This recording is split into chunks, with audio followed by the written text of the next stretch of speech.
Hasto memang terus-menerus berusaha menghabisi lawan-lawannya dengan cara kotor. Dan karena itu lawan-lawannya juga nampak tidak merasa perlu bermain dengan cara yang bersih. Saya adalah orang yang pernah jadi korban apa yang saya anggap permainan kotor Hasto. Saya misal ingat apa yang saya dengar dan saya percaya tentang ancaman Hasto terhadap saya ketika saya mengkritik PDIP berulang kali tahun lalu. Saya diminta ketemu dengan Ketua PSI Giring Ganesha. Giring merasa khawatir ketika melalui jalur tertentu ia mendapat peringatan dari Hasto.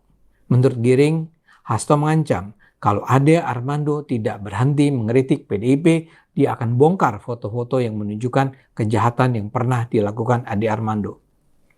Giring bertanya kepada saya, apa memang ada kejahatan yang selama ini tidak diketahui publik? Saya bilang tidak ada. Dan saya katakan, saya tidak takut dengan apa yang diancamkan Hasto.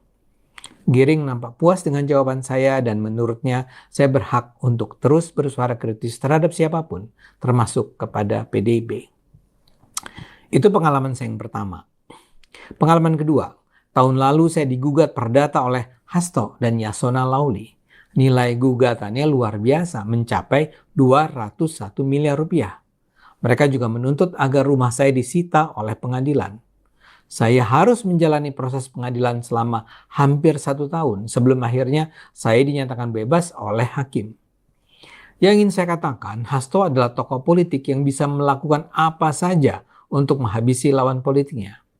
Mendapatkan informasi, intimidasi bahwa kalau Jokowi itu dipecat, maka dia akan langsung menjadi tersangka kasus Harun Masiku.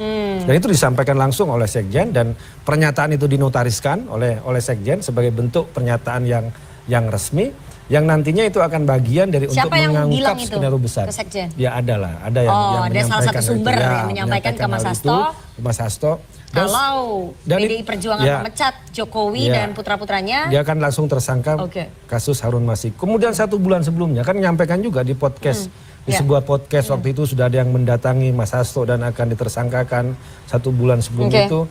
Jadi ini disebut ini sebagai bagian teror.